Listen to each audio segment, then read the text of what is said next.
Welcome to the Rim Break Rodeo. We hope this video helps. You start with what matters.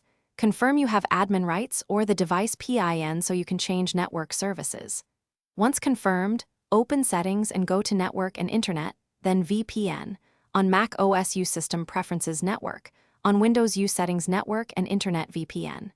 Make sure you note the active VPN profile name and whether it's connected.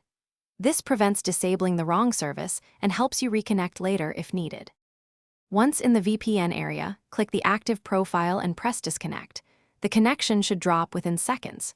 If the VPN uses a dedicated app, open it and hit its disconnect or stop control, then fully quit the app to prevent auto-reconnect. For persistent system-level adapters on Windows, open Services.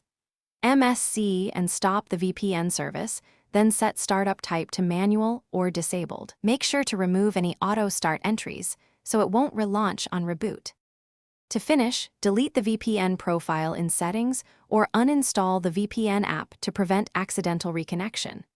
Reboot the device and verify your public IP and location. This confirms traffic is no longer routed through the VPN.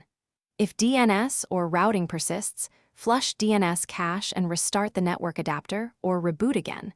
On Windows, run ipconfig/flushdins. If problems continue, reinstall the client.